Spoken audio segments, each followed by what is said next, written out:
taking the stuff the amazing things that are happening on the pitch, but then also being really creative with it as well. So we formed Trickshot, and Trickshot does just that. So we capture the game, and then we add the creativity, and then we produce augmented reality experiences or virtual experiences, all from what's happened on the pitch.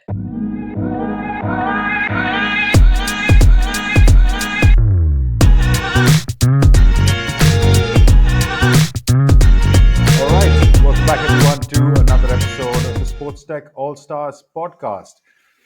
I have with me today somebody from, an industry that we've talked about in some of our content this year in terms of innovation and broadcasting technology. I think that's going to be a big theme for 2023, especially with so much investment that we've seen from across the spectrum, from premium rights holders who are now, it feels like it's good times for them as every big tech company gets into the streaming game, whether it's Facebook or Amazon or Apple. Everybody's interested in live sports.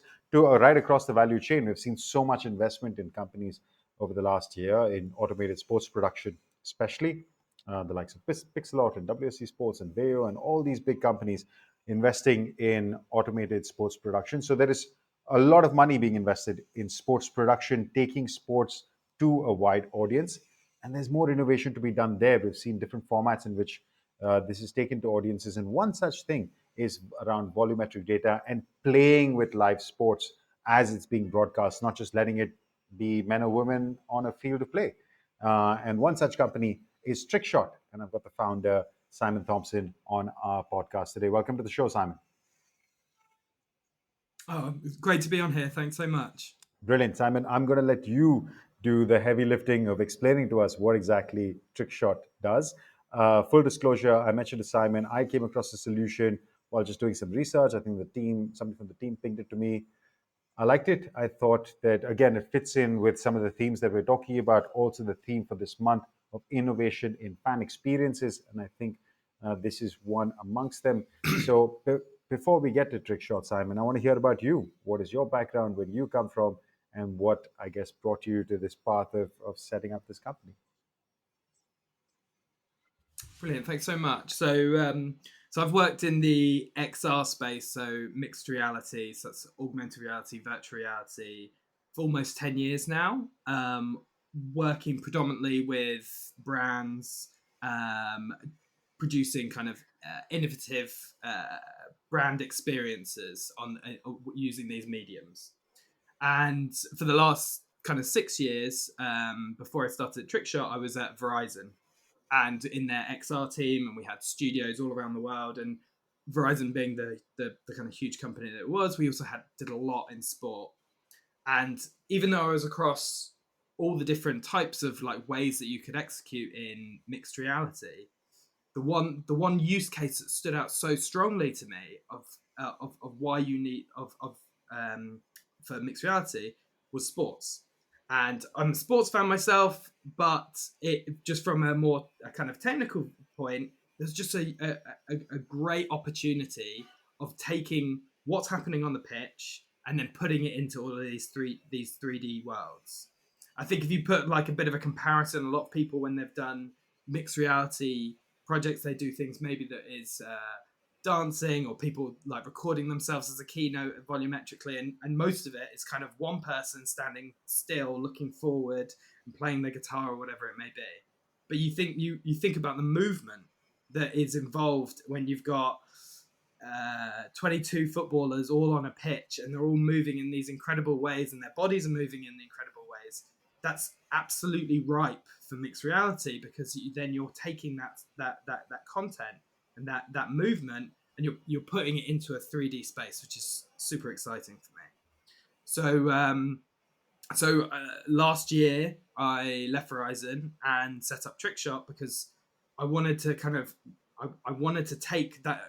create the experiences that I want as a fan, taking the amazing things that are happening on the pitch, but then also being really creative with it as well. So we formed Trickshot, and Trickshot does just that. So we capture the game, and then we add the creativity, and then we produce augmented reality experiences or virtual experiences, all from what's happened on the pitch. Brilliant. I think the theme, you've hit the nail on the head. Like once you capture this 3D volumetric data, there is so much you can do with it. And one of the things that you're doing with it, at least from what I can see, I want to hear more from you, from your website and the videos that I've seen, is that you're playing with animated formats, so animation of those, let's say, sporting moments.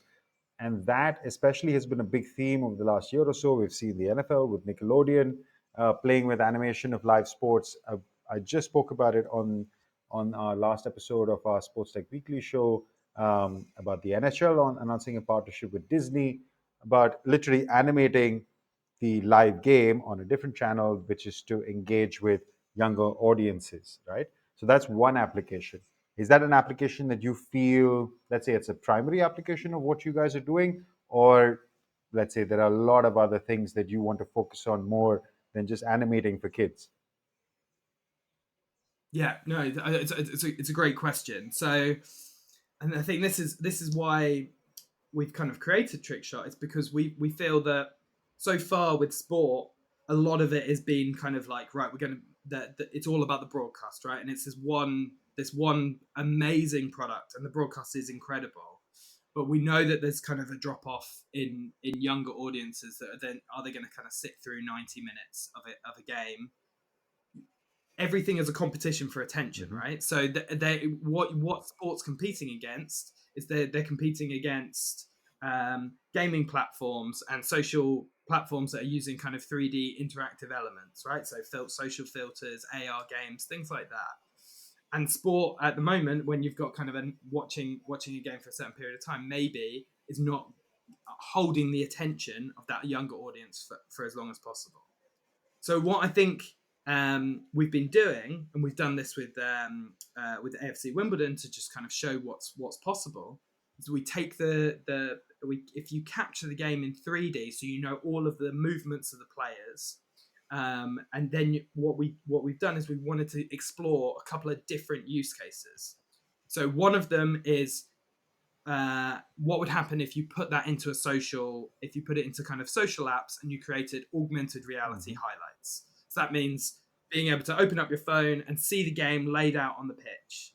And I think what you need to do when you think about that is it's a slightly different lens. It's not a broadcast model. No one's going to stand with their phone like that for 90 minutes.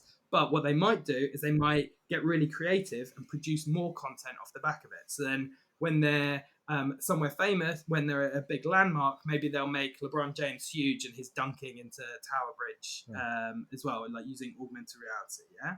Or they're like, or someone's just dunking into their cereal in the morning. Like there's fun things that people can do, and you're giving those tools to the users, and they can create their own content.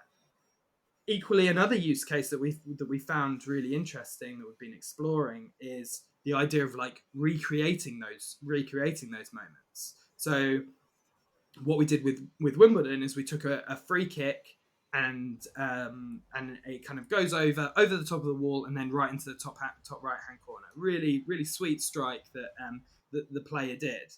And I know that when I was a child, I used to try and recreate goals myself and like pretend to be Alan Shearer and put my hand up and run about, right? And so that's a use case that we know people are doing that, but kids are doing it in a different way now. They want to be able to try and not only have that experience, but they also want to capture it themselves and show everyone else I can score like their heroes are on the pitch.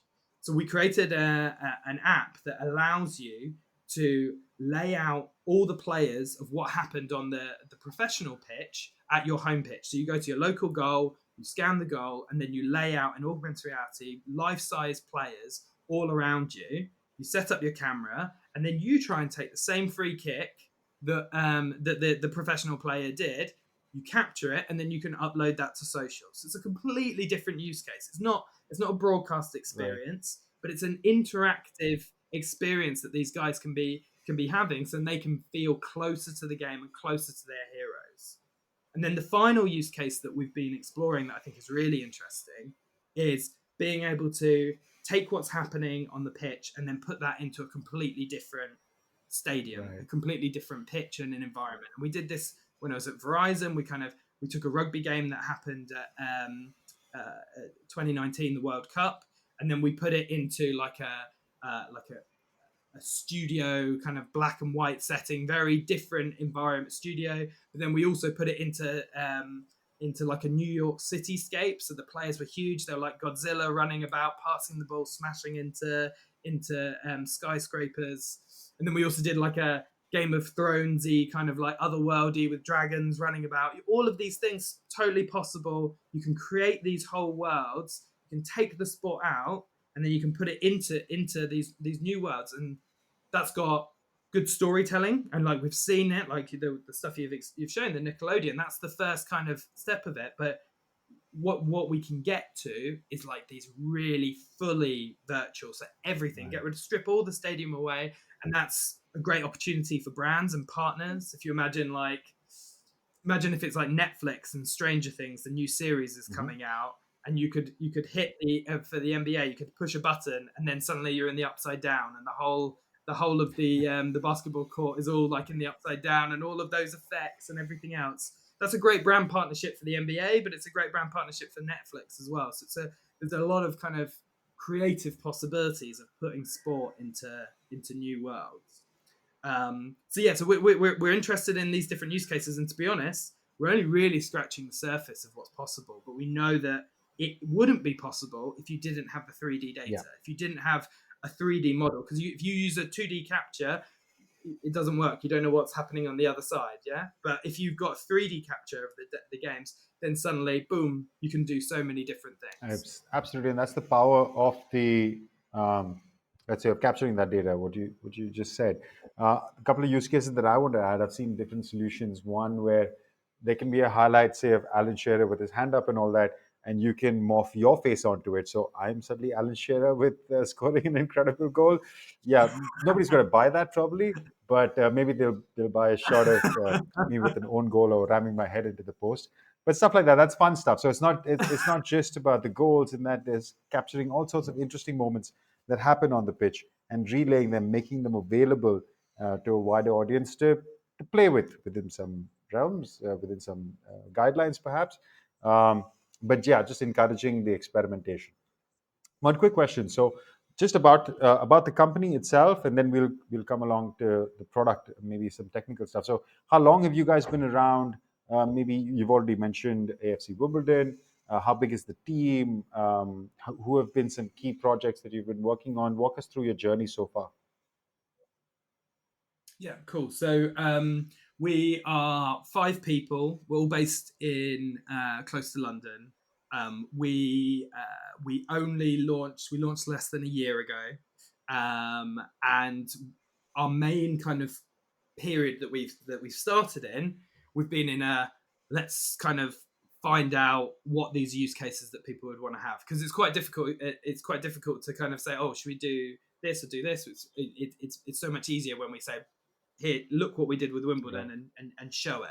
So we did this partnership with Wimbledon where we captured what they had, and then explored 3 or 4 different use cases with them, and also explored how we can integrate into other platforms as well. So because we don't think that sport should be in one place, and because the fans aren't in one place, we think it needs to go to lots of different platforms, whether that's integrating with Roblox or TikTok filters or the sports league's own app. All of those places have got different ways that they're engaging, and then they need a different experience for all of those places as well.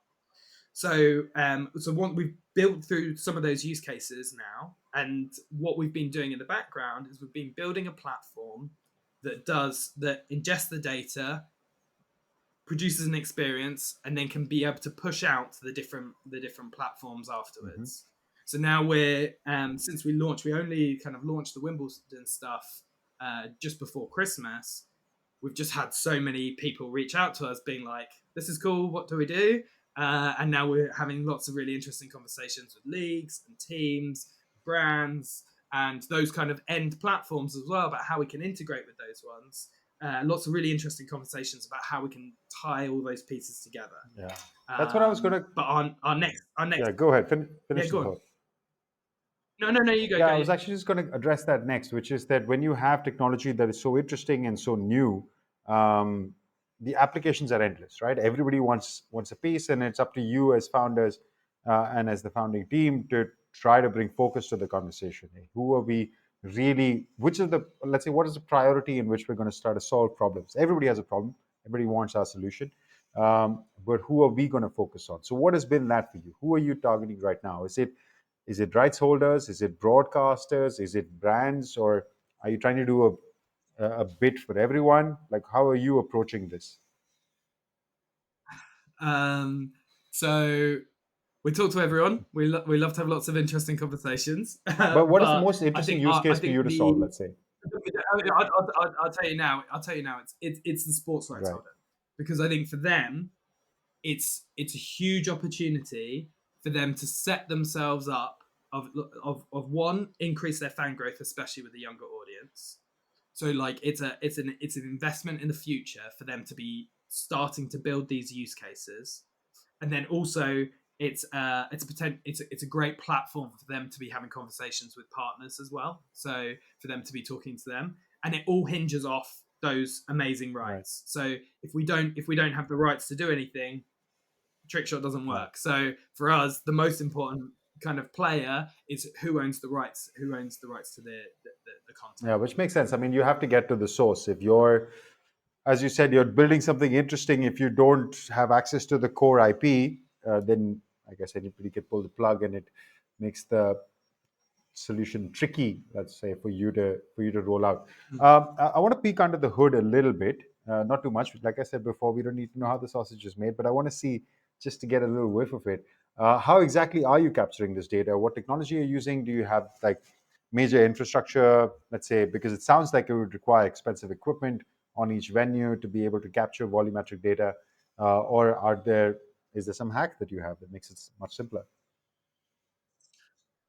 So what we've been doing is that we've been kind of data agnostic, because already at the different data capture agnostic, because already at different leagues they're already starting to do this kind of data capture. So you saw at the World Cup they had the semi-automatic offside. That was only created because they were tracking 26 body parts, which is called markerless motion capture. So there's some that is starting to come in almost as standard for quite a few sports leagues and teams of different entities. So we can ingest that. Most of those kind of come through in a very similar format. We can ingest that into our platform.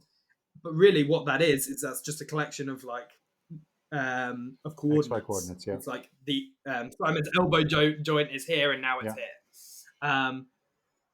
The layer that we put on top of that is it's the avatars. So what is Simon going to look like? What's his outfit? The effects, the virtual location, and then also the levels of kind of interactivity of like, well, if I score a goal like this, then what's going to happen and what's going to kind of go around it. And then it's the integration into a TikTok or a Roblox or whatever the other kind of platforms are.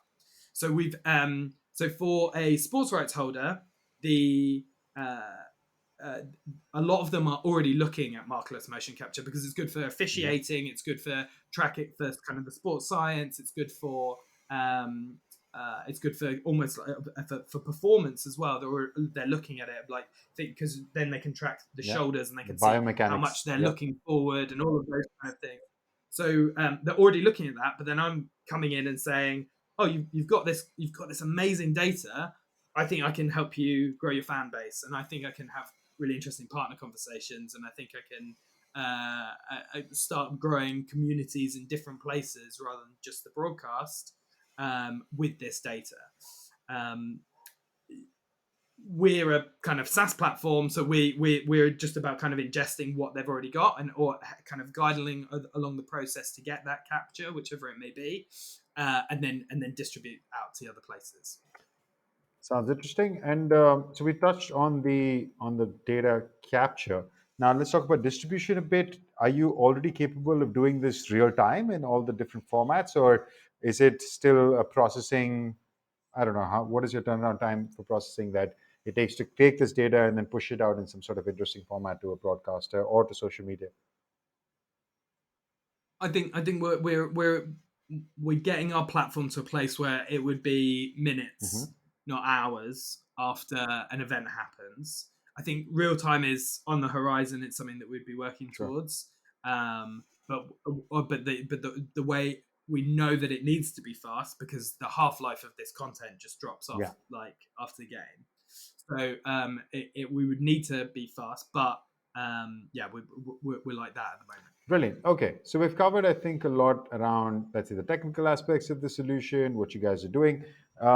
You want to focus on, let's say, rights holders, but as you said, you're open to all sorts of conversations. So if anybody's interested in checking out the tech, I don't think we've done the website plug yet. It is trickshot.dev, trickshot.dev.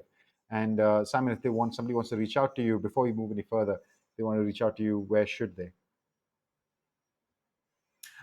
Probably on LinkedIn's probably the easiest Perfect. way. So Simon Thompson on Got LinkedIn it. So should be check able out to this find me. interesting tech. Like as Simon said, whether you're a rights holder, a media company, a brand, anybody who's looking to has some sort of idea what they want to do with live sports in terms of using volumetric data to create engaging experiences, I think Trickshot is a solution that you can reach out to. All right, we talked about some of your recent successes, your pilot with AFC Wimbledon. What has been the biggest challenge in getting to where you are in the last year that you've had to encounter, either from data collection or data distribution? The tech itself is difficult to execute.